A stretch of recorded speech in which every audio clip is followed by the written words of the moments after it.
We're going to learn more about the UCR School of Medicine pipeline programs, more specifically the Future Physicians Leaders and the Health Coach program. My name is Mariela Magaña, and I'm currently the Mi Mentor Chief Operation Officer. I've been with Mi Mentor for now, I believe this is going to be my 4th year. And today we're going to have Jacqueline Loya, who is currently the Program Manager and Community Health Instructor for the UCR School of Medicine pipeline programs. She received her bachelor's degree in anthropology from UCLA and her master's in public health from Claremont Graduate University. Esmeralda Trejo is the assistant director of the UCR School of Medicine pipeline programs. And she completed her undergraduate degree at Claremont McKenna College in biochemistry and her master's in higher education from California State University, Fullerton. And upon graduating, she was able to be a college advisor with UC Berkeley's Destination College Advisory Corps in the High Desert. And she also has experience working for the 3 Upward Bound program. So without further ado, I'm gonna pass on the mic to Esmeralda and Jacqueline. Everyone, it's nice to see you all here. I'm looking at the chat and it's exciting to see from different UCs, different parts of California. So we're excited to have you all join us, and we hope that you brought your questions ready to get those answers about our pipeline programs. So please feel free to continue to use the chat or unmute yourself throughout today's session. We want to make it as interactive as possible, because we know that we tend to learn best from the current or past participants that have gone through programs. So we have a couple of them here with you today as well. So when Q&A time comes around, please don't be shy. We want to make sure we answer all of your inquiries. So what we'll be going over today, we're going to be reviewing the UCR School of Medicine's mission and values. So we will talk a little bit about what we look at in applicants as well. And the reason why we'd like to do that when we introduce our pipeline program is for you to understand that we are directly embedded within the UCR School of Medicine. So the mission and values of our school are directly influencing the mission and values of our programs. We will also be going over a little bit around what the medical school application process looks like in general, and some of the general requirements you should have note, especially if you plan on applying to our school in the future. And then the meat of our session today will consist of reviewing our Future Physician Leaders program, which is a summer program, and our Health Coach program, which is an academic year program. And we hope that you can all see yourselves as eligible applicants if you meet the minimum requirements for the program.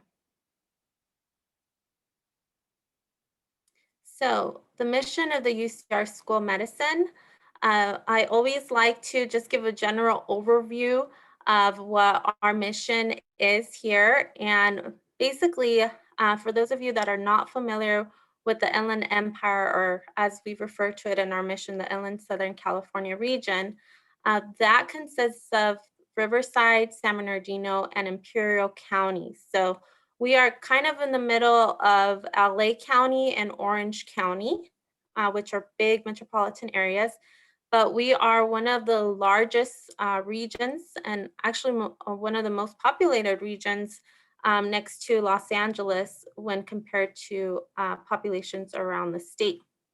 We do have a very diverse community consisting a lot of minority populations like our Latinx, African American, Asian American, etc. So a lot of our population is made up of people of color and minority populations. So we want to train the next diverse workforce of physicians that we're going to come back and practice in this area. So we look for people that have ties to this region, or at the very minimum have a strong understanding of the populations that we serve here.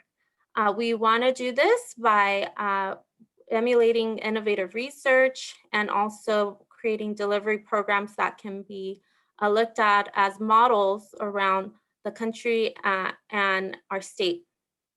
So if you're interested in serving the medically underserved, the UCR School of Medicine, I hope is a school that you will all consider, especially if you plan on applying to medical school in the near future.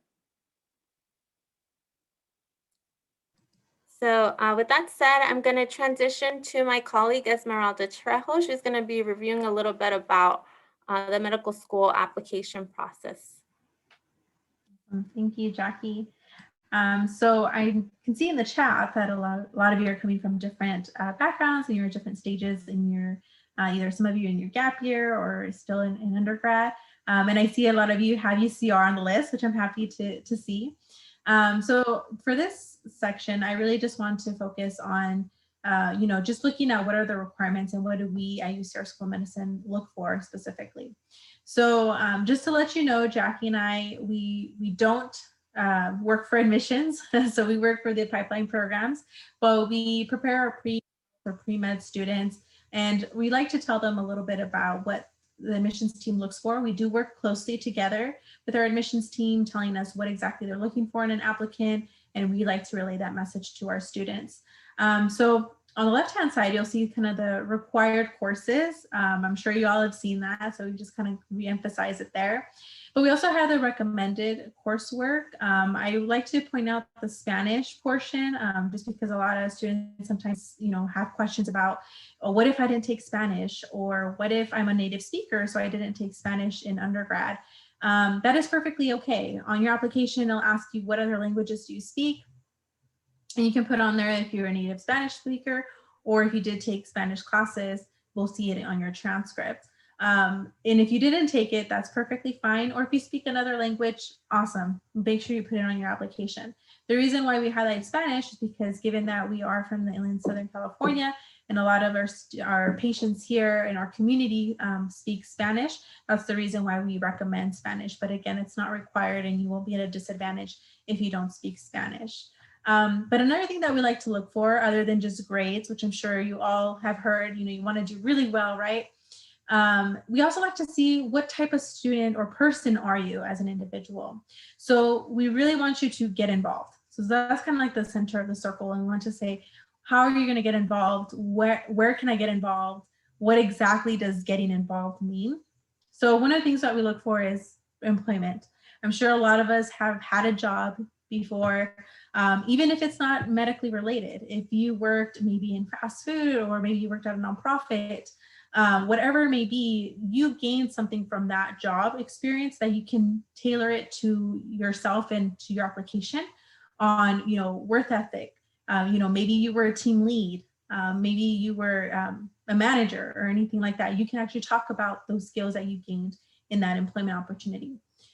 We also see community service, which I'm sure a lot of you have been doing a lot, working with underserved communities. Maybe some of you might not have ties to in Southern California, either Riverside, San Bernardino County, but you've worked in communities that maybe don't have access to adequate healthcare or needs, and you volunteered your time. We like to see those type of services. That leads into clinical experience. So a lot of students sometimes always assume that we like to see shadowing, and like shadowing a physician, for example.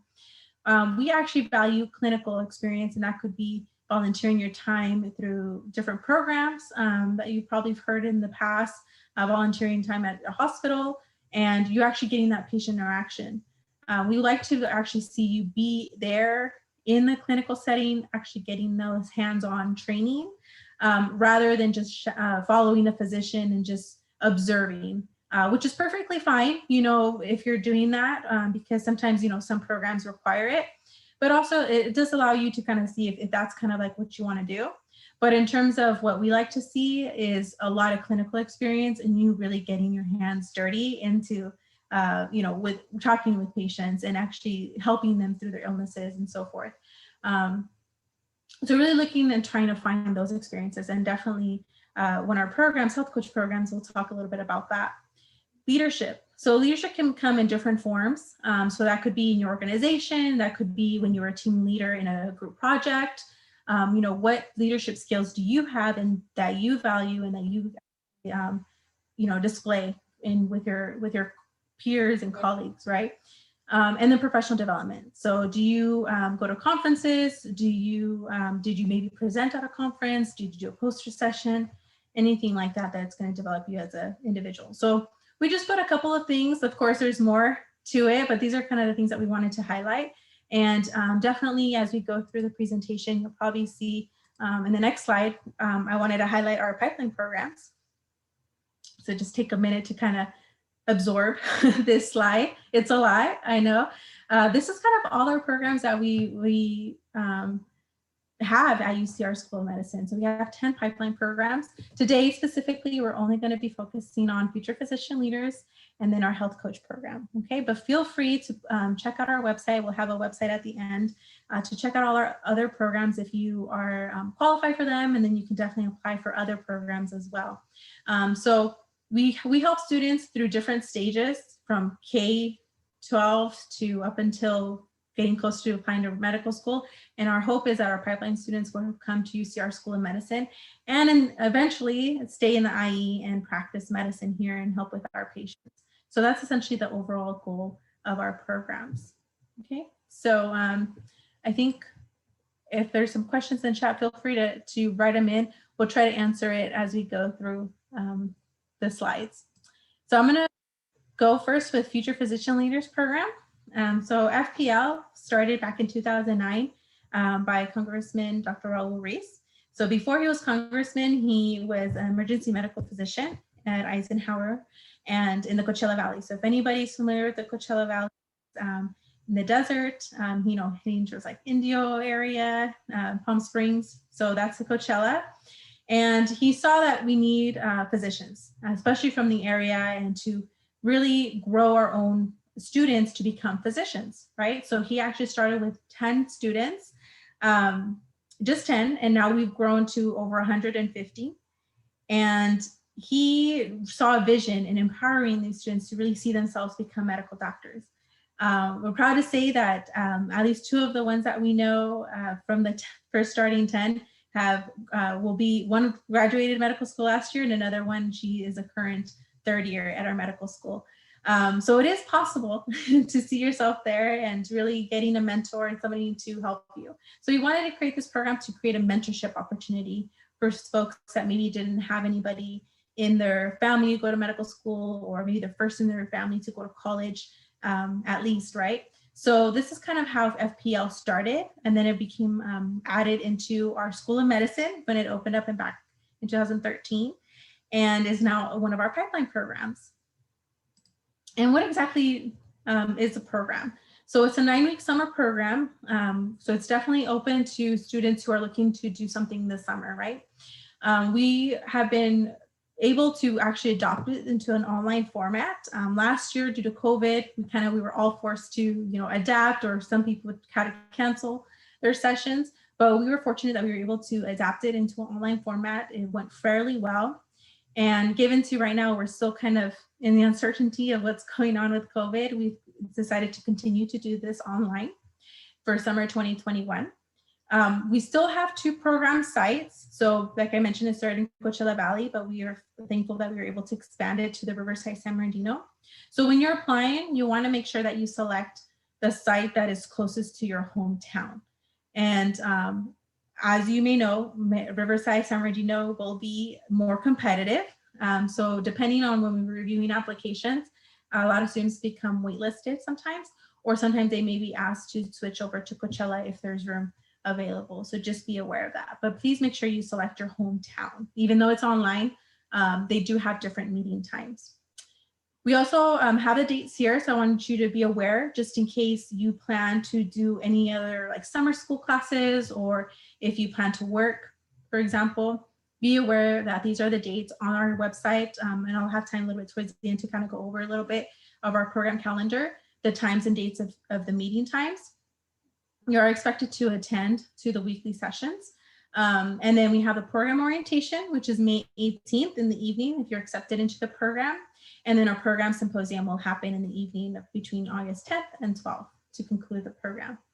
Preference is given to applicants who have some ties to Riverside, San Bernardino. So that could be either you are attending college there, or maybe you grew up there, or you have family, or you went to high school and so forth. If you do not have ties to the IE at all, you can still apply.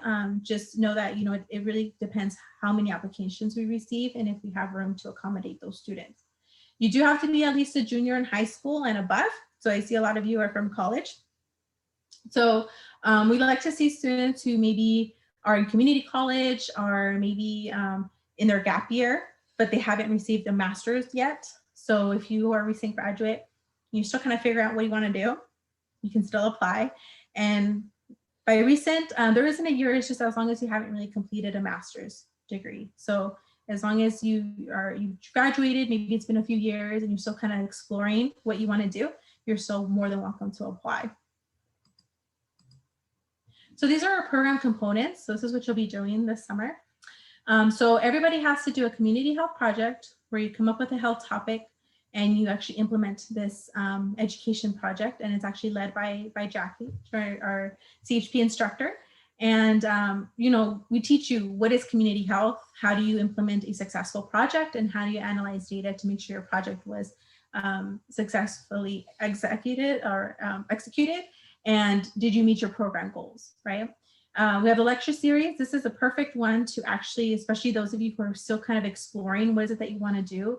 Maybe you're not sure if you want to be a physician, but maybe you want to go into public health, or you want to go into becoming a PA, for example. We invite different guest speakers from all over healthcare to come and speak about their experience, give some advice to our students, and really network with them. And sometimes some students are able to get some research opportunities at the end of the summer, if of course you reach out to them, and they are always welcome to help our FPL students. And the program symposium. So we want you to develop the project through your CHP project, but actually do a written format and poster presentation. So we allow you to present it at the end of the concluding summer, so we can show everybody, the community members, faculty, staff, and you also show it to your family members of what you did this summer. We also have a mentorship program. So this is fairly new. Last year, because of COVID, we kind of had to change some of our components of our program. So prior to FPL, we also had a physician shadowing component. So if you know the FPL program, you probably have heard about it. There was a shadowing component where we would get different physicians where students were able to shadow, but because of COVID-19, we had to cancel that, to keep everybody safe.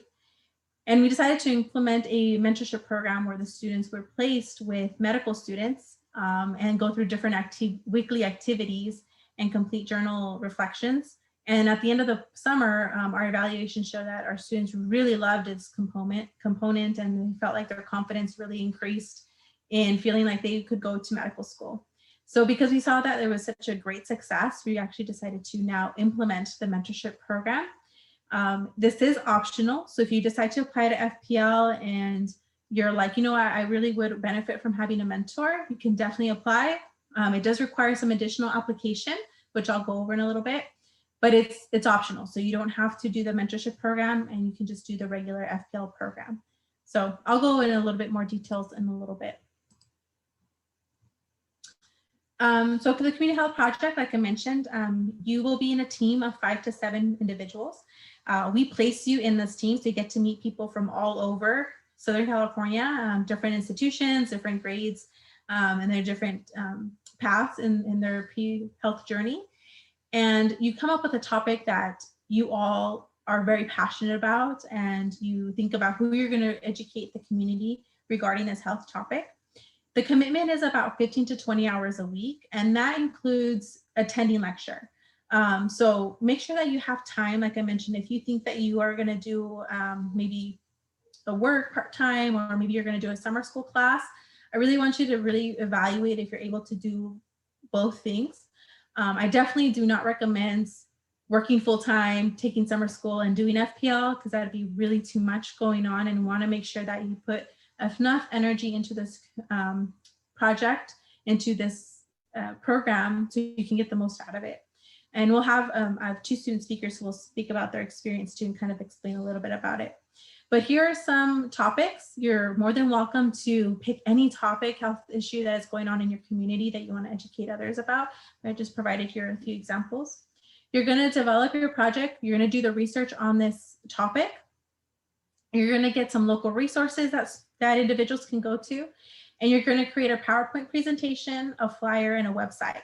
And all of this is done online through Zoom. So we really want to make sure that you are engaging your audience, you're engaging community members, and you're really becoming tech savvy. As you all know, we've all been online almost a year now. And we want to make sure that you have the tools necessary. That way, when you become a future healthcare provider, you can develop these websites or brochures for yourself, for your own patients too. We also teach you a little bit about statistical analysis. So, data, we do ask you to do a survey pre and post, and we'll ask you to actually analyze your data and see if your participants learned something from your health project. So it is kind of public health research based. So we want to make sure that you have the tools. We teach you throughout the way, and don't feel like, oh, I don't have any, never taken stats, or I've never even know how to do a website. That's okay. We will help you. Our staff will be there to give you those tools. This is a learning opportunity. And especially if you have somebody who in your team that maybe has those skills, they can teach you as well. So I really want this to be a collaborative effort. All right, I know there's some questions in the chat, so I'll try to address it in a little bit. I wanted to give you some examples here of what was done last summer, since it's all going to be online. So here's like a flyer, here's a social media page. Some of them did really amazing job that they actually wanted to go above and beyond and not just do a website, but they did Instagram and TikTok. You can really do whatever you want in this topic. We also showed a website here. They included videos. And then this is like an example of a presentation. So we do show you how to create engaging PowerPoint presentations, not just like words on a slide, right? We want to make sure that people can understand it, that they're visually appealing, and that they can actually grasp something from your presentation. So lecture series, like I mentioned, we have different guest speakers. They're not just always medical doctors. We also have, we have students, we have nurse practitioners, healthcare administrators, anybody from healthcare. We do change our speakers every year. So that's one of the beauties about FPL is you can actually do this summer program multiple times if you're interested, and you'll get a different experience each time. We do expect you to complete some journal reflections at the end. Nothing too crazy. It's more about yourself and getting to know about you and what you learned from these guest speakers. And then program symposium, again, you'll create a poster. If you've never done one before, this is perfect to put on your resume that you presented at a conference. If you did really amazing job on your project, we select a few students to do an oral presentation on top of a poster. And then a few of our students actually present at the School of Medicine conference. And this conference actually took place this past Saturday, where we had 10 of our projects present, and this is with the current medical students at UCR School of Medicine. So it allows them a chance to get to know their medical students and get to know other work that they're doing. That's very similar to what FPL students are doing during their, before medical school. So the mentorship program, like I mentioned, is completely optional, but if you're interested in applying, you do have to be at least 18 years old. Preference will be given to students who are at least maybe going into their third year of undergrad and above. So it depends, we like to see everybody holistically, like, what year are you in? Why is it that you want to have a mentor? And we look at your resume, your transcript, and also a letter of recommendation. So if you have a person who, for a letter writer, it doesn't have to be a faculty member, it can be anybody that really can attest to you and why they think you would benefit from having a mentor. Please make sure that this person is not a family member or a peer. We really want to see somebody who's maybe like an advisor or a community member that's maybe supervised you in a community project, or your employer, anybody else that is not related to you. And then again, the commitment is an additional to the 15 to 20 hours a week, like I mentioned, because you are placed with a medical student or a healthcare provider. We want to make sure that you keep your schedule very flexible and that you can move your schedule around their time. A lot of the students sometimes medical students are starting their clinical rotation, so their time is very valuable and they only have a certain amount of time. So we hope that you will have more flexibility in the commitment to be able to meet with them once a week minimum and complete the activities that is required of that week. So just to recap, here is the application. It is now open, but I also have online, which I'll share in a little bit, the days and the calendar. So if you decide to choose Coachella Valley area, meetings are Mondays and Wednesdays, and Riverside San Bernardino is on Tuesdays and Thursdays. The application is on our website, which I'll go over in a little bit. There's 5 short essays. You don't have to do transcripts or letters of recommendation if you're applying to just the regular program and you're not interested in mentorship. So it is possible. I've had students who apply to FPL with the mentorship program and they were not given mentorship, but still gotten into FPL. So it really just depends. Every year is different, but feel free to apply and see if you can get the mentorship program, because I know that one's very popular for our students. So some benefits, you get to learn a little bit about health disparities and equities happening here in our region in Southern California. We like to introduce you to public health research. We also like to give you some experience on public speaking, especially through Zoom, communication, working with a team, and of course, marketing skills, learning how to create a flyer, brochure, and an engaging presentation. And of course, networking, meeting different leaders in the leadership lecture series, different healthcare professionals, and gaining hopefully more research opportunities or more volunteer opportunities in the future. So here is a snapshot of the deadline coming up is on April 7th. This is for the mentorship program, but you're also welcome to apply early if you like without mentorship. The final deadline for both sites is on April 28th. You'll receive some acceptances around May 7th, and then our May 18th program orientation. So everything you can find is online. I encourage you to follow us on Instagram if you have an Instagram page. We definitely post a lot of resources on there. You don't have to be an FPL member, but definitely follow us and you get to have a lot of resources on there. And we always post some Mi Mentor resources as well. So if you have any questions, feel free to reach out to me. But at this time, I'm going to ask one of our FPL participants, Heidi, do you want to introduce yourself and share a little bit about FPL? Absolutely. Thank you, Esmeralda. So welcome, everybody. My name is Heidi Ramirez. I'm a little bit of a non-traditional student. I went to RCC for a couple years, and then I transferred to UCR. And the summer before I came to UCR, I actually did FPL, so that was only 2 summers ago. And it was a tremendous experience last year in person. But since we're now going to do it online was even more remarkable, I think, than in person, just because of the fact that when you think, COVID closures, it was so much uncertainty. A lot of people didn't think they could still reach out to the community or, be that medical professional that they aspire to be because of all these closures. But the program actually still allows you to do that from the comfort of your home. You can still create engaging websites. You can still create amazing presentations. You can still connect with your community, even though everybody's at home or everybody's in different circumstances right now because of COVID. And if you think about medicine, that is the future of medicine. Telehealth, we're starting to see that that's actually, where medicine is going. It may create more access for more people to have access to medicine. So if you can master the skills of presenting yourself online, of networking online, of being able to educate their community, educate someone, connect with people, create a network of individuals that can really help you progress into your next steps in life, then this is the program that you could definitely do that at. Like I said, everything was online, and I think it was actually much better than in person, just because there was so many new things we were able to learn. We were able to learn website building. You were able to learn graphic design. You were able to learn how to do a research paper. A lot of people don't really know how to do that. And, moving in whatever field you may go in, it's definitely important to have that health literacy, to understand how to read research and how to apply that to your own life and how you educate others.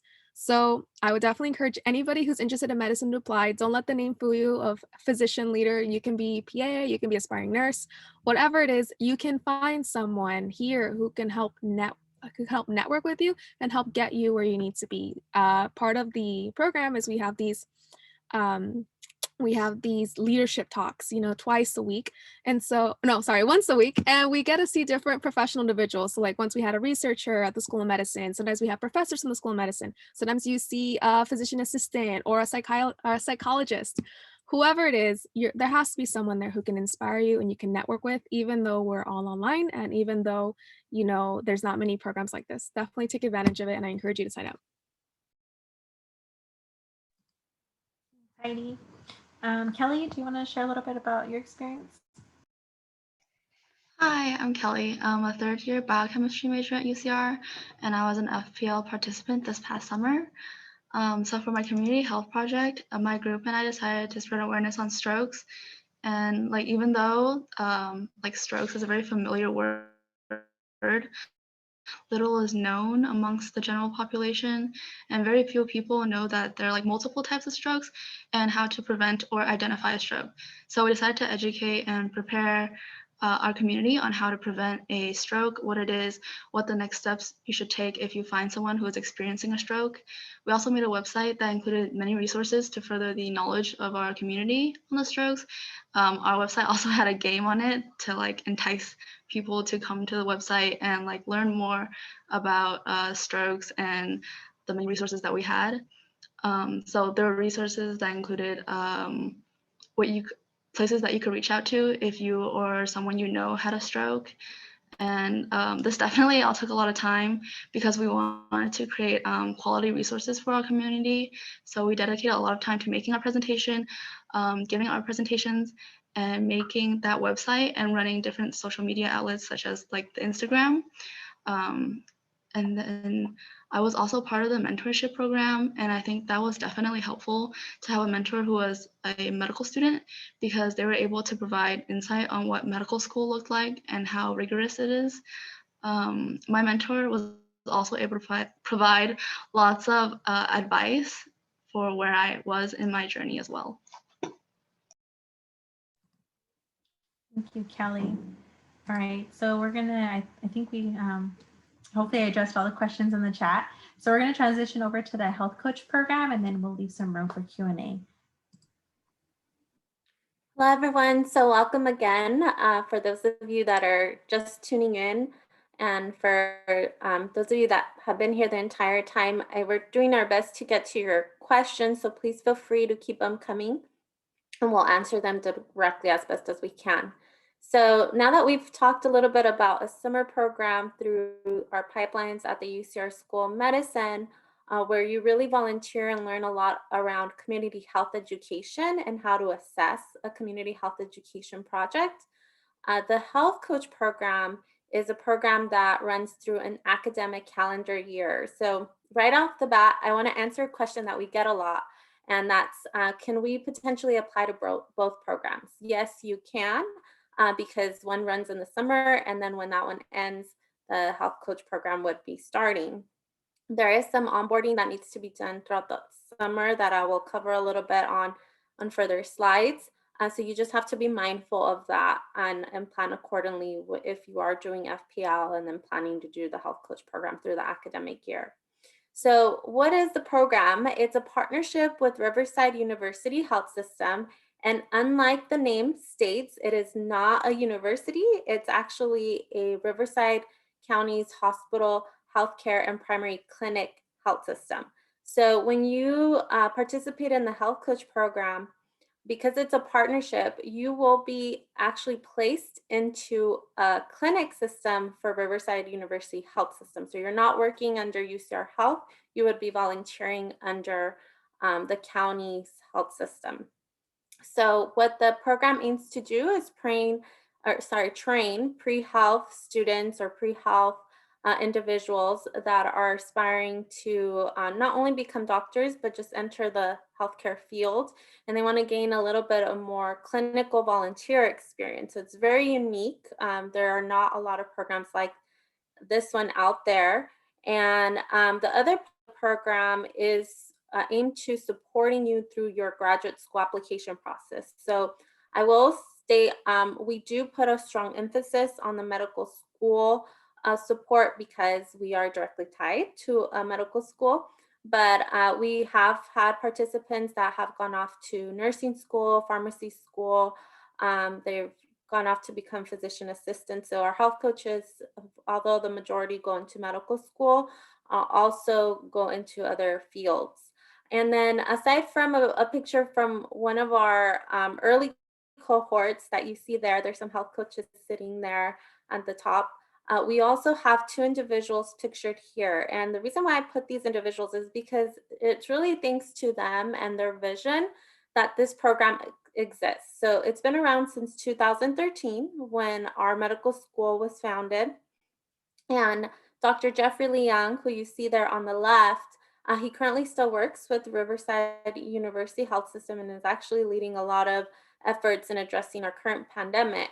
And when he had the vision of creating the health coach program in our area, it was because he had gone to a conference in San Francisco, at UC San Francisco, and he had learned about a health coach model there that he thought was a great way to not only give young pre-health individuals clinical experience in the field, but also an awesome way to addressing the needs of community health education and lifestyle management in between visits with primary care doctors. So as we all know, usually when we go to the doctor, we only get about 15 to 20 minutes with the physician.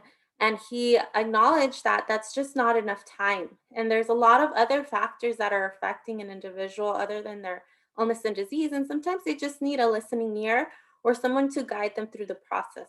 So he came back to the area. He connected with his friend, Dr. Neil Sheeler, who at the time was overseeing our student affairs team, as well as some other departments at the School of Medicine. And he said, I know and I understand you have pipeline programs.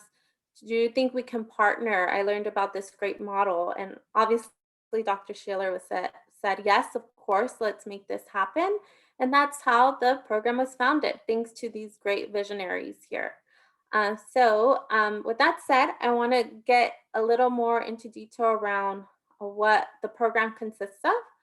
So you will be going through the program through the dates of September 1st of 2021 through June 30th of 2022. So that's the academic calendar year. And I often get asked, do I have to be in the Riverside or San Bernardino County area while I'm going through the program? And the answer is yes. Although we have adopted the program to be a hybrid model given the pandemic, you do have to do a lot of training in person when you first start off. So for the first 3 months, I would say you are coming into clinic and you are getting some hands-on training. After that, and depending on how COVID continues through the next year, we might require you to come in a little more, or you might also be given the option of continuing to work from home and doing your hours from home, because that's what our current health coaches are getting to do now. So again, if you're planning to apply to this program, we do ask that you reside in the area as of fall of 2021 of this year. You will have to come in and do some onboarding between June and August. What that onboarding might look like is you will have to do a background check because you're working within a healthcare system. So there's a lot of sensitive patient health information that you will have access to. So you have to do background checks. You have to go through a volunteer orientation process through the county health system, as well as fill out a lot of paperwork, as you might find your health coaches sharing with you. We have 2 health coaches here, so they'll be sharing a little bit about their experience later. So there is some paperwork that needs to be done as well. So sometimes that requires in-person visits to the health system. So who can apply? We're looking at people that are 3rd or 4th year undergrads or recent graduates. Now, if you're a community college student now and you're planning to transfer and you're going to be in 3rd year standing at fall of this year, you would still qualify. But if you're a 2nd year student and I know it takes a while depending on if you're part-time or full-time, and in this fall you're not going to be considered 3rd year standing, then you would not be eligible to apply. So as long as you'll be considered 3rd year standing this fall, then you can apply. Recent graduates, as like with the FPL program is similar, you could still potentially be going through a master's program and be able to qualify for this program. So I know there was a question earlier around if I'm currently a 1st year master's student, could I still potentially apply for the health coach program? You potentially still can, as long as, again, you have the time and you can commit to academic volunteer schedule, because it is very robust. A lot of our coaches do work and they do go to school full time, but you have to be able to manage your schedule ahead of time and give us at least a monthly notice when schedule changes are predicted to occur, because it is patient care, and if you made a commitment to see a patient, your patients are going to expect to see you there. So just to give you an idea of what each cohort looks like and what they do. So one of our past cohorts ran between, and I've always put it's always between 30 to 35 health coaches that we accept every year. Some of those coaches are current coaches that choose to continue another year. So you can definitely do the program multiple years.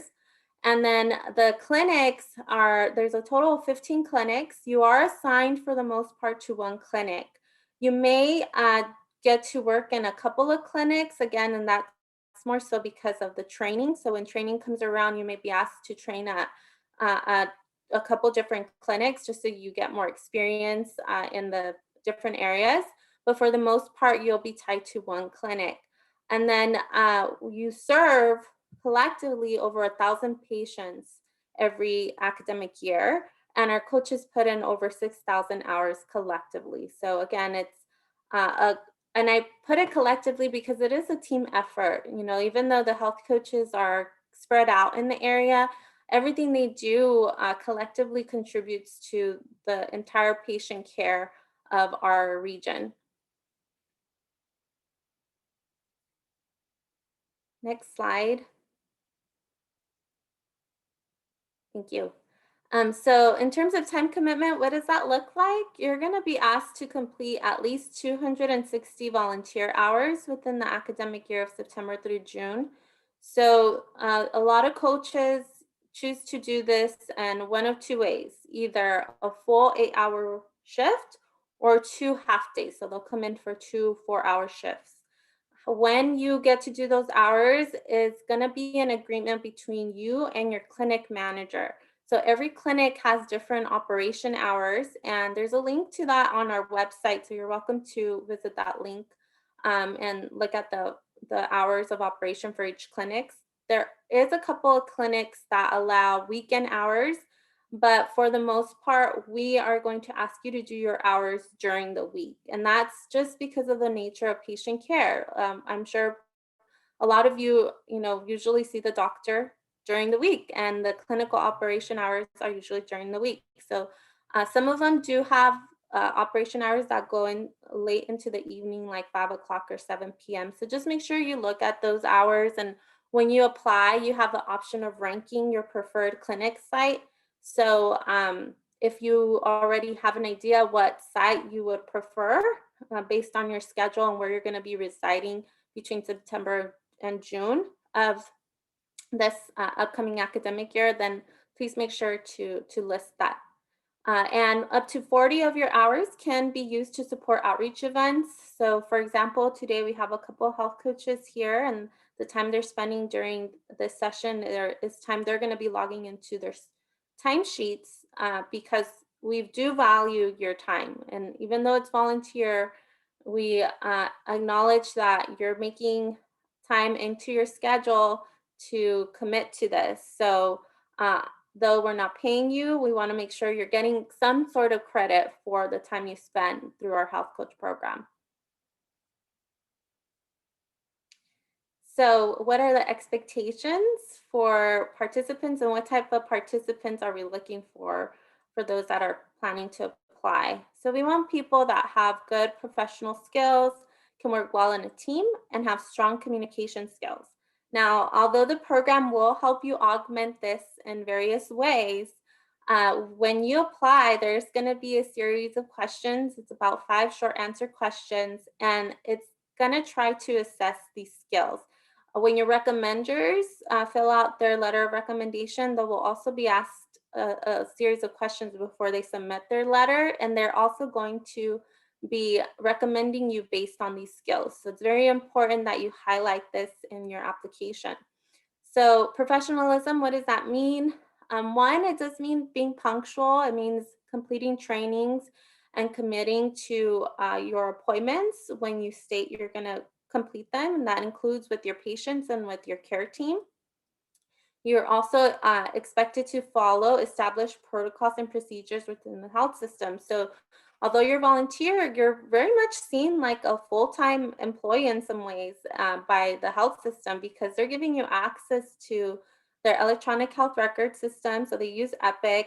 You also have your own patient management tools where you're managing your patient list. You have documentation that you need to follow to ensure that the provider that's reviewing your notes can verify and clearly understand what the plan of care is after you've seen them. So usually what happens is the doctor will send you a patient, they'll have established a plan of care, and then you have to basically work off of that and help the patient create small goals to get to that overarching wellness goal that the provider recommends.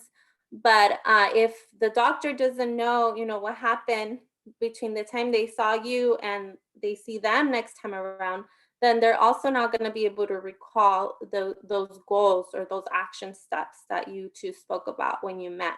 So it's very important that you communicate that effectively and you maintain professional, not only documentation, but also oral communication. And that goes into communication. So there's a skill you learn through the program called motivational interviewing, where you help guide patients through lifestyle management goals. It does take some time to learn this skill. For some people, it comes a little easier than others. So we have great coaches that, again, have continued to be a part of the program for multiple years that will be helping to train you along with the health system staff. So there's a program coordinator on the health system side, as well as supportive staff that will help with those trainings. But it's very important that you are transparent with them and let them know what you feel comfortable with or what you don't, so they know how to address those challenges or weaknesses you might have as you're going through the learning process. And then again, as I said before, you're working not only with doctors and physicians, but you also have other staff that you're going to be working with, such as your clinic manager staff. There's people at the front desk that are setting up appointments. So there's a lot of administrative staff you're also going to cross paths with. So it's just very important that you're being kind, you're being respectful, and you're being mindful of how you're communicating with them. And then the team. So as I said before, for the most part, you'll get a doctor or a dietitian referring a patient to you. But it is also very important that when you first come into the clinic, you also just establish yourself as a good team player. So we encourage coaches to take the time to introduce themselves to the different healthcare providers. I know that a lot of our coaches that are very successful are successful because they make the time to do that. So they'll make the time to approach a physician or a nurse or a dietitian and just ask them, this is my patient list for today. I saw you'll be seeing this patient maybe in a few minutes or within the next hour. Please feel free to recommend them to me or refer them to me for the health coach program if you deem fit. So those are the coaches that tend to get the most patients and the most hands-on experience, because they put themselves out there and they're willing to work with their team members. Also, if you get a patient that is not within the scope of the health coach program, and you don't know that yet right now, right? Because we're just learning about the program, but we will educate you on that. It's also important that you advocate for yourself and for your patient. So for example, there might be a patient you come across that is at very high risk or has very sensitive behavioral health issues, and that might not be an appropriate patient for you to see. So if that happens, you need to be able to not only address that with the patient, but also with the provider, so that that patient can be warm transferred to the appropriate person, whether that's a psychiatrist or a behavioral health therapist. So again, really important things and skills to have, and things you're going to also learn and grow through as you're going through the program. So what are the benefits of the health coach program? You will definitely have a lot of resources to help you with your professional development. So on the UCR School of Medicine side, we have a series of professional development workshops that we launched, and you will get invited to those. Through those workshop events, you might meet other individuals that have gone through other pipeline programs of ourselves, as well as our School of Medicine admissions team, some of our faculty and staff within the School of Medicine. So it's a great way to also just get familiar with the community that's here for you, even before you start medical school. And then networking. So there are some networking events that you have an opportunity to join. For example, this current cohort, we just had an event last week where, or actually, was it last week? I think it was. So it was last week, and it was with our medical students. And basically what we did is we all went around and we shared some of our New Year goals and some of the steps we're taking to accomplish those goals. And then we allowed for Q&A. So we all shared a little bit, and then our health coaches were able to ask the current medical students questions around, what is medical school like, if they can connect with them post a session just to get more guidance. And those are just natural, not only networking opportunities, but mentorship opportunities that arise as well. So you'll get access to similar events. And then one-on-one professional development and wellness coaching, what does that look like? So I myself, as mentioned before, have a master's in public health. I also have worked in a very similar role to the health coach role when I first started in my career journey. So I worked for Kaiser Permanente at one point.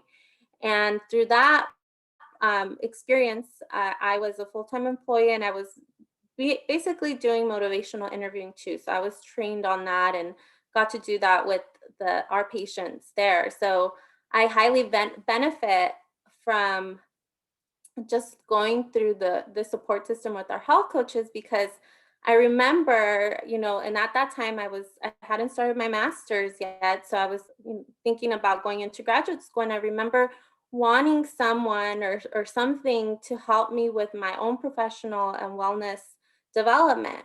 And so, eventually I did find a few mentors and people that have now continued to coach me throughout the years.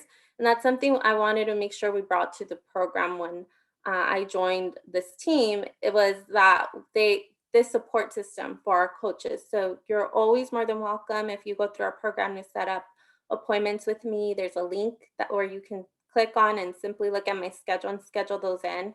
We usually go about an hour, and we do anything around even going through personal statements and reviews, but also setting goals around wellness. So some individuals have learned to just meditate around, learned about mindfulness, learned about setting time in their schedule just to go out on a walk. And we set goals, small goals, to make sure you can achieve that. So it's basically another support system for you, on a space for you to just allow an active ear to help guide you through that process. And then in terms of hands-on patient care experience, so obviously what your most of your time should be used on is the patient care experience in the clinic. So like I said before, the best skill you're going to get out of this program is the motivational interviewing skill. And we have some great trainers and coaches that will help you with this. But it's also a skill that even a lot of our current doctors don't use. And that's not really their fault. It's just that it's something kind of new within the last decade, I would say, where providers were just not really taught this in terms of good bedside manner in their medical school curriculum. So now it's becoming more prominent, and you will be ahead of the game. I will promise you that, if you learn the skill and you go through the program.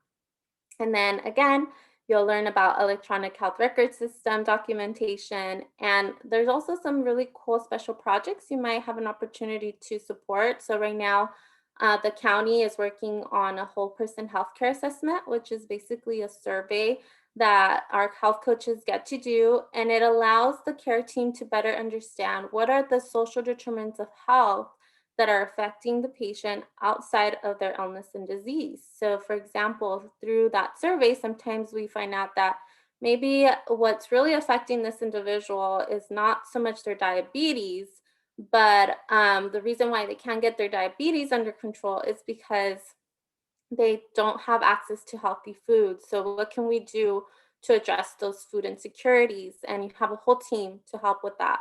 But those are some special projects that you might be able to support. Right now, because of COVID, our health coaches are also calling patients and reminding them to come in and have those follow-up tests when they've tested positive. I know they're, very valued in terms of how they contribute to population health within the healthcare system. So there's a lot of opportunity to just grow and better understand how our healthcare system is ever changing and how we're starting to address more than just an illness when a patient comes in to see a clinic system. And that's what it should be about. It should be about addressing the whole person and not just the illness and disease. So next slide, please. So I'm almost done with my spiel.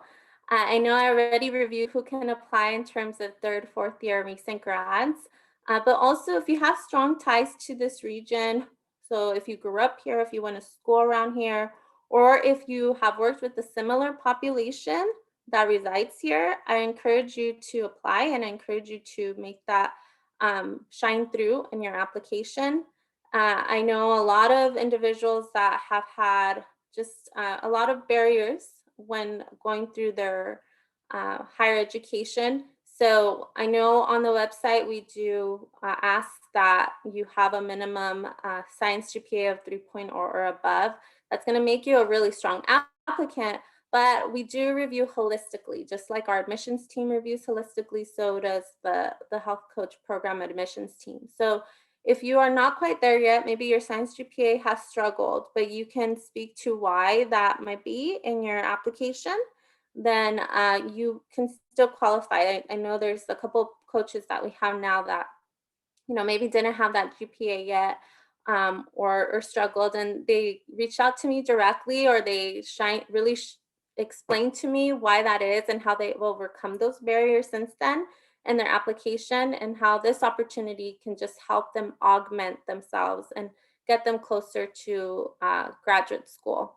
So if you can do that, please, please, please, please don't sell yourself short, and I encourage you to apply. Our website is hcp.ucr.edu. There's a link on there, so you'll have to submit a resume in PDF format, as well as unofficial transcripts in PDF format.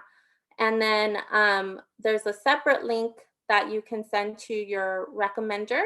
And like FPL, as long as they can attest to your professionalism, along with your teamwork and communication skills, they can be your recommender. And we don't want to see any family members, but if it's an advisor, a faculty, professor, staff, a supervisor, those are all individuals that you can ask for a letter of rec.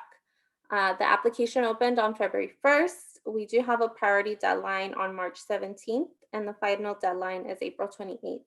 If you are selected as a final candidate, you are going to be asked to do a virtual interview, and that will be in the multiple mini interview format, which is used when interviewing for medical school. So what that means is you'll basically just get to go through different breakout rooms and interview with different individuals. You get 2 minutes to review a question in each room, and then 6 minutes to answer that question with the interviewer.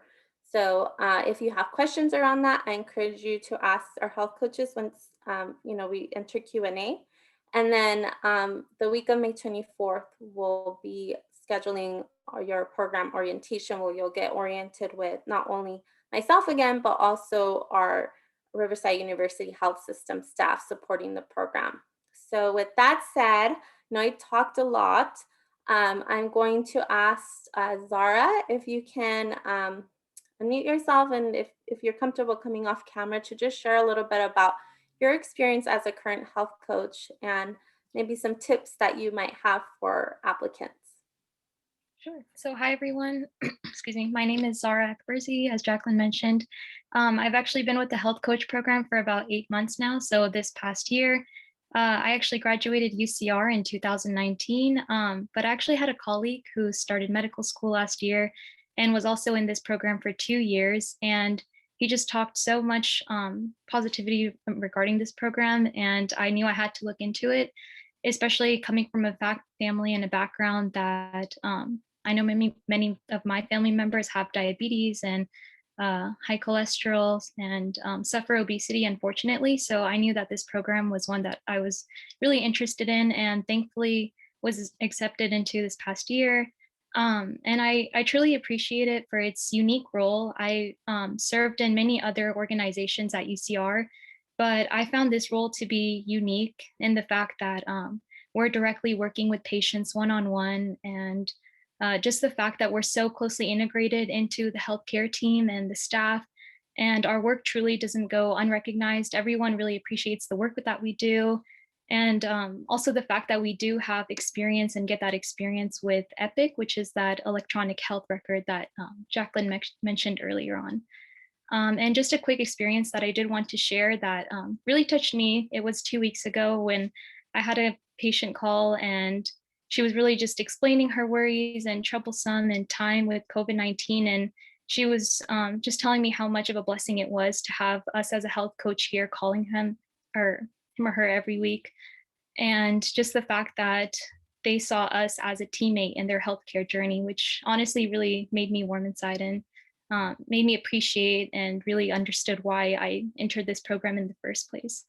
And then in addition, I think it has been a little bit difficult this year because we started out seeing patients for me personally during my training at Harupa Valley Clinic. However, I'm now working at Lake Elsinore Clinic, and I've chosen to work 1 day a week in clinic and then 1 day a week remotely. So I'm at home, and then a total of 8 hours a week.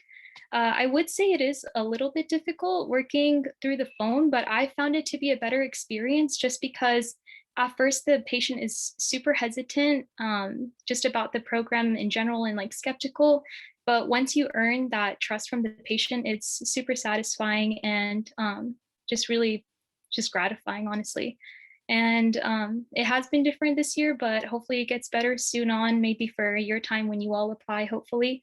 And lastly, I will also say that not only is the healthcare team and the patients amazing, I've found that the community here at the health coach team and the coordinators like Jacqueline herself and our other coordinators have all just been super supportive and just welcoming since the beginning. And they're always here and open to help. So if you're shy or just feeling uncomfortable at first, this team here is really good at just making you feel open and welcomed here. So if you guys have any questions at all, feel free to reach out to Jacqueline or ask me or Heidi as well. Thanks, guys. Thank you so much, Sarah. So I also wanted to invite Heidi. I know you heard from her earlier, but Heidi's very special, and we value her a lot because she has gone through both programs. She did FPL as a participant, but also as an intern. And she is currently a health coach in her second year of health coaching. So Heidi, if you have any tips for the application process, if you can please share that with our applicants. Absolutely. So, yeah, I 100% agree with my colleague about everything she said about the patient interaction, about the connections that you're going to establish in the clinic, as well as the skill set that you're going to acquire during your time here, and how that's so important for when you get to medical school. I have known many health coaches that get into medical school, and they all tell me they're like the cream of the crop simply because they've already had that exposure to patients. They already know how to do motivational interviewing. They already have these skills and they master that. And by the time they get to their interviews, they're already ahead of the game. So definitely a very meaningful experience if you're able to apply and dedicate, your 8 hours a week to do the program. A couple tips of advice I would give to anybody coming in. I know there is a set of requirements. I know that there is, a certain agenda, like what we need you to have before you come into the program. But if you don't meet these requirements, or you think that you're like, barely going to get by, apply anyway, as in try. Like Jackie said, reach out to her, reach out to the team, let them know that you're passionate about, patient interaction, making a difference in your community, and you really have a heart for, specifically helping those in this region. it could definitely help you out a lot. I know that basically because of the holistic approach that helped my application a lot. And if I got in, I highly encourage anybody else to go in as well, because if you have that skill set, if you have that passion, if you have, that behind you, then you should be good to go. So I encourage anybody who's still kind of unsure, do I make it? Do I not? Am I what they're looking for? Reach out to Jackie and find out. It's a really great, it's nice to be able to speak to somebody before you apply, how your chances are going to be, or what they're expecting of you, or how you can boost your application. I definitely find that really helpful. Also apply early. I know we have priority deadlines. Try to get it in by the priority deadline. That would also be my highest recommendation. I unfortunately, because I found out about the program late, I found out like by the end of the final deadline. So I got in luckily, but I would encourage anybody to please do it by the priority deadline. And like I said, reach out to Jackie. And if you are also a Spanish speaker, or that was your first language, if you are able to speak with others in Spanish, this is another great way to also show that. We have a lot of patients that speak Spanish, and being able to communicate with someone in Spanish, and then medical terminology, or like, it's just phenomenal. And it's a wonderful way to connect with patients, especially in this area, if you have that skill set. And like I said, you're going to be already ahead of the game. It's like, wow, you speak Spanish, and you're like, medically, you understand these terms, and you know how to speak to patients, and you know how to connect with someone, you can overcome that barrier. It's essential, especially in this area. So please, I encourage any Spanish speaker to apply, anybody in this region to apply, anybody who's, dead set on medicine and making a difference in your community, apply to this program. You will not regret it. Thank you both, Sarah and Heidi.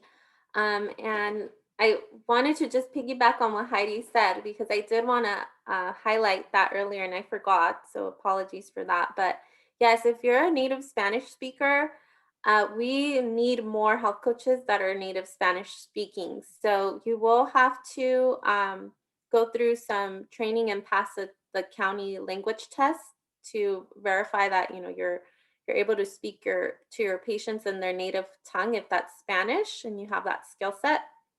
But we're constantly looking for health coaches that can do that. So it's a wonderful skill to have, especially if you plan on serving patients in this area. So that concludes our overview, and we want to open up for Q&A for both programs. We have all of our panelists here still. So any questions you might have, please have them come our way. And I'm seeing Karina raised her hand. So Karina, feel free to ask your question. Hi, yes. Hi everyone. My name's Karina. I have a question in terms of like applying. So I live in Orange, not too far from Riverside. Would I still be able to apply? I have my cousin who went there at UCR, so I do know the drive there. Hi, Karina. Is this for health coaching or for FPL? FBO. But I mean, I'm not really sure the difference between both of them. I was looking at the PowerPoint, but I wanted to also do the mentoring along with the FBL. Okay, great. So Esmeralda, do you want to take a stab first at FPL, and then I can summarize health coach for her again? Yeah. So for FPL, the FPL it's a summer program, 9 weeks, and you don't have to commute anywhere. So it's all going to be completely online. So you can definitely apply. I don't tell anybody you cannot apply. So you can apply. Like Jackie says, we review our applications holistically, but just know that priority is given to individuals who have some form of ties to the IE. And from there, we kind of, open it up to space if we have spaces for other individuals. So I can't predict how many students will apply to the program. Every year is different. So just try and see, and you definitely want to talk about, why is it that you want to be in FPL? What are you going to gain from it? And I know you mentioned you're interested in the mentorship program. So why do you want to have a mentor? What is it that you're going to gain from that experience? And the letter recommendation, pick somebody who can really talk about you and why they think you would benefit from this opportunity. So hopefully that answers your question for FPL. Yeah. Okay. And for health coaching, so just to distinguish, I think maybe you joined a little late, at least that's what I was told. So the FPL program runs in the summer, and for this next year, it is going to be virtual. So as long as you have reliable internet and a computer, you should be okay. And you do get to do a community health education project. And as Esmeralda mentioned, the mentorship component is separate from that. So it's like an additional application component, basically. So you would still have to apply to both. And you could get into the FPL program and get rejected for mentorship. So just be mindful of that. And feel free to reach out to us if you have questions afterwards.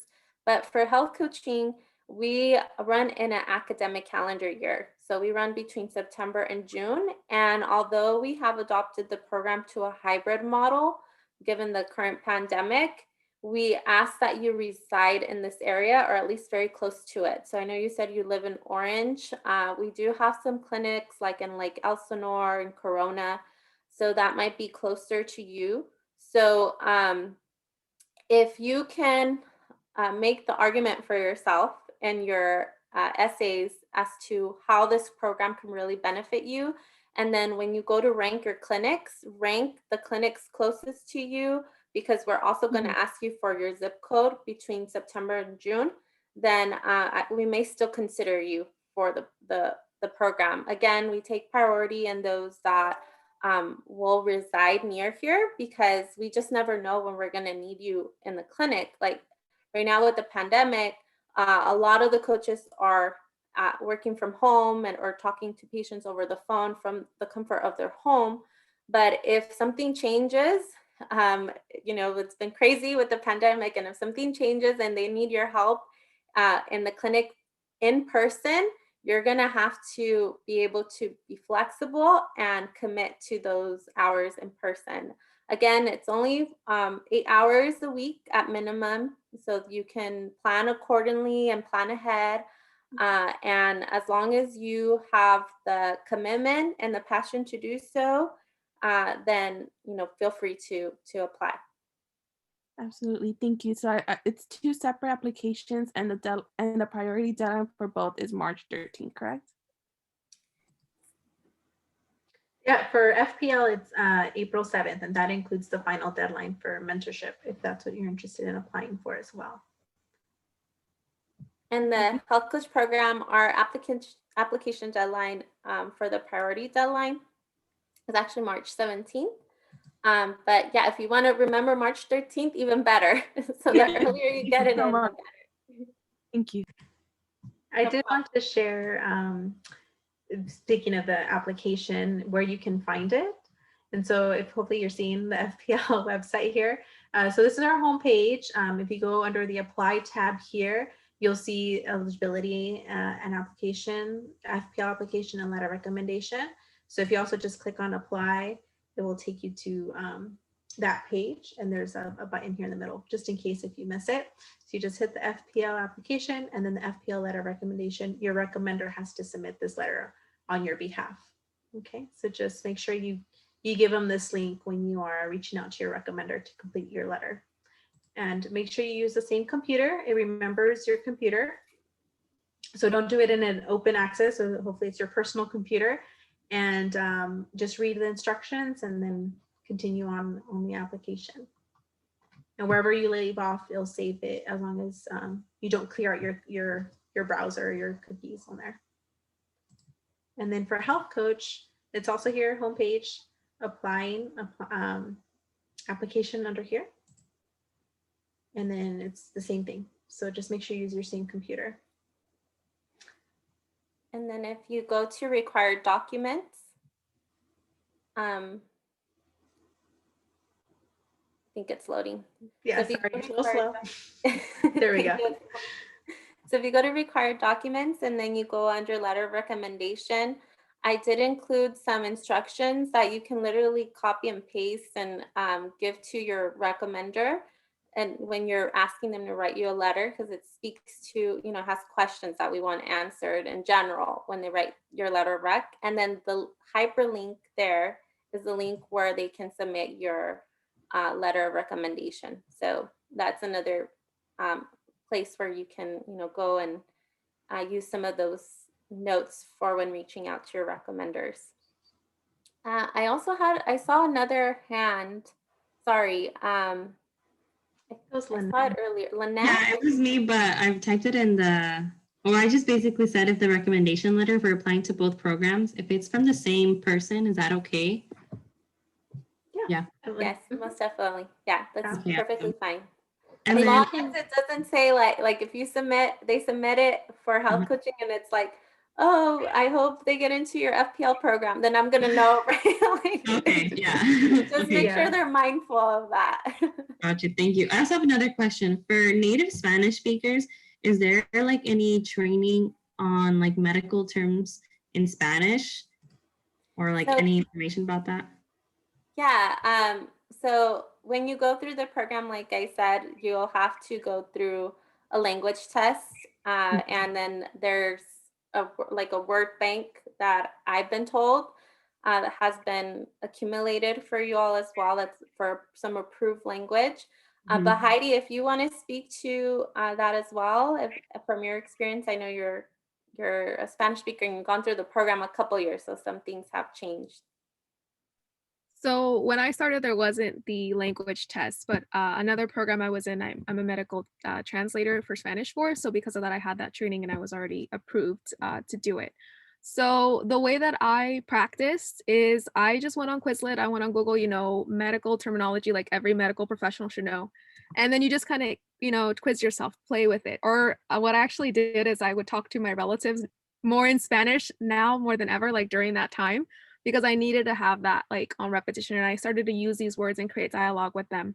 But definitely practicing the words, because a lot of the things you may not use during your daily life, like some of the medical terms I was using, I had not said in a while, or I hadn't really no need to. So look online, like I said, words every medical professional should know, look at medical terminology, based off the website and based off what Jackie has told you, you should know that patients in this area, there are chronic conditions like diabetes, hypertension, cholesterol, obesity, these type of things. So if you can know the terminology associated with these categories, then that will definitely make your search easier. For example, we're not really dealing with patients like with the specific type of surgery or stuff like that. You're dealing with these patients with these types of chronic conditions. So if you can, like I said, practice those types of words and those types of terminologies, because that's what your patients are going to need, that would be a really great place to start.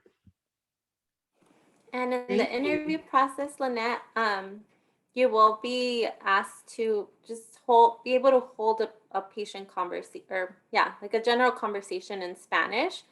And then again, you'll get more training once you're in the clinic. So as long as you can hold a general conversation in Spanish, then you should be okay. And like Heidi said, maybe practicing like diabetes, what is high blood pressure in Spanish, so alta presión, cholesterol, think vocabulary like that.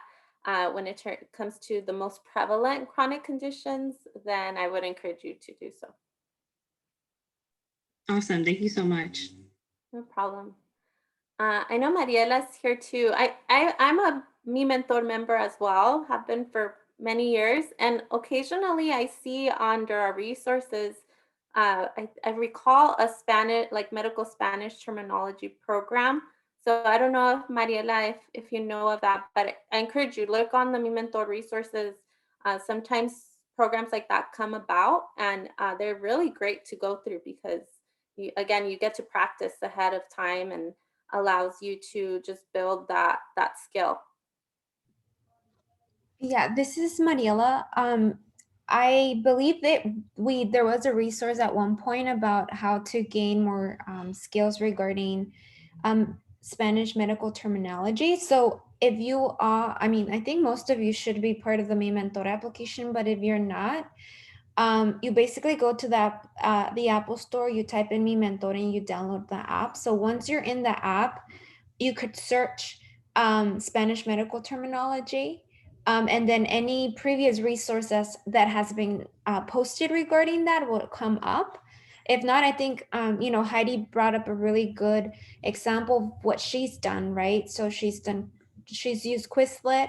The other thing is, at least the one thing that I could think of is sometimes just speak, like Heidi said, is just speaking with your family. Sometimes like our family has is more familiar with those terms than we are, because that's, their native language. And sometimes we, as maybe native language, but we speak English, we tend to know the terms more in English than in Spanish. So definitely speaking with your family as well regarding those terms. Thank you, Mariela. Any other questions? I like how y'all use the raise hand. That makes it easier, but you can unmute yourself too.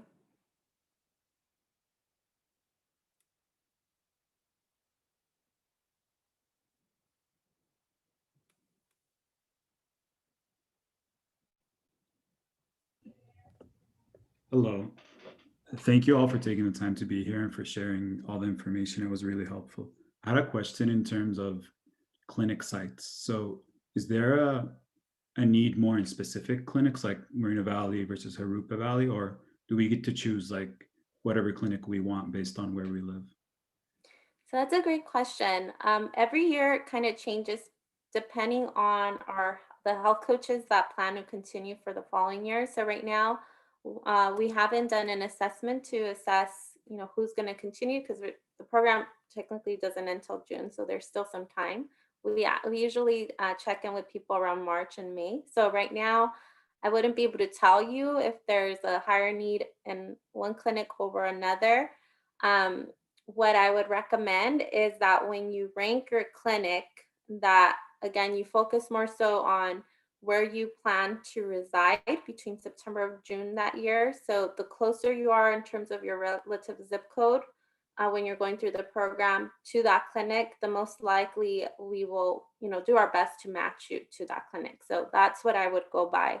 And you are most definitely can reach out to me. Sometimes health coaches do get waitlisted because we'll offer an acceptance, and then stuff happens, like they get into another summer program or graduate school and they decide, you know what, I can't do this program. So when you get waitlisted, you will be notified that you've been waitlisted, and if health coaches to drop, will reach out to you.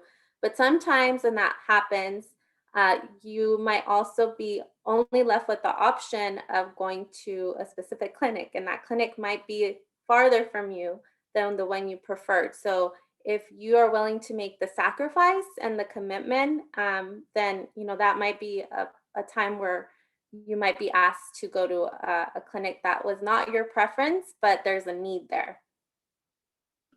Thank you so much. Also, I had a question. It might not be like pertaining to the specific pipeline programs you spoke of today. The post-bac program for UCR, I've checked the websites. It said that dates should be posted in January. Do you know anything about when the applications will go live? I don't know if you know anything. Yeah, it's a great question. I don't know, Esmeralda, if you want to tackle that one. Sure. So they're still working on it, and we right now don't have any proposed dates that will come out, but hopefully soon. Feel free when, because you signed up with Mi Mentor, we'll try to update Mariela when, our other applications may open up that their students might be interested in. Thank you guys so much. Yeah, sorry about that. I know that's a very popular one. So, yeah. Any other questions? Thank you for asking.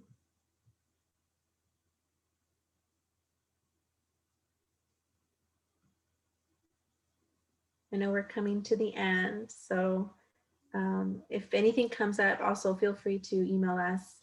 I left the emails, both of our emails on the chat. Hello, I just have one more question. Or maybe this is for Heidi, since she's been in it for 2 years, and Zara as well. If I potentially, let's say I do both programs, is it possible to really have like a part-time, I would say, between those two, or even like a full-time? So if you're talking about FPL, since that's just a summer program, you are able to, it is manageable, I think, to have like a part-time job and also, have that time to do FPL. Full-time, it's really questionable about how dedicated you can be. For example, like any free time you have will likely be dedicated to FPL because of the workload that you have to put in with your team, the outreaching, the time it builds to create the materials. It is a very heavy workload. Well, in terms, it's like 20 hours a week. So people those together, that's about full-time. So you could easily work, part-time and do FPL over the summer. In terms of the health coach program, that one is, all year long. So during the academic year from September to June. So because of that, you do have more liberty. It's only 8 hours a week. So if you want to work full time and do your 8 hours and you're able to accommodate your schedule so you can still have time to be at the clinic that you're assigned to, then I highly encourage that as well. Because I do know many health coaches who are working full time and they do dedicate their time when they're not working to be in the clinic and be with their patients. But you have to think, is this position that I'm in, am I able to accommodate these 8 hours? Because a lot of clinics, they're only open from like 9 to 5 or 8 to 4, something like that. So be mindful when you're working that you still can accommodate those 8 hours to be at the clinic if you're doing the health coach program. I hope that helps. Yeah, it did. Thank you so much. Well, thank you so much, everybody, for being engaged and participating and staying on for the full 1 hour and a half. Thank you so much, Jacqueline, Esmeralda, and everybody who was able to share their experiences regarding these two programs. Hopefully, for those who attended and are thinking of applying, this is going to help you know more as to how to frame your applications. And the best of luck to all of you, not only in these programs and in your applications, but in your career path that you're currently pursuing. We'll be on for a couple more minutes if you all have any final questions. Just as a reminder, we're going to be sending you a post survey. So for those of you who complete the post survey, you will be receiving the recording as well as with the slides for today's webinar. And just, be on the lookout of other future UCR pipeline programs, events, and posts on the Mi Mentor app and social media. And feel free to reach out to us if you all have any other questions. Thank you, everyone. Thank you. Thank you for hosting us, Mi Mentor. And please share, spread the word about our programs. Thank you all.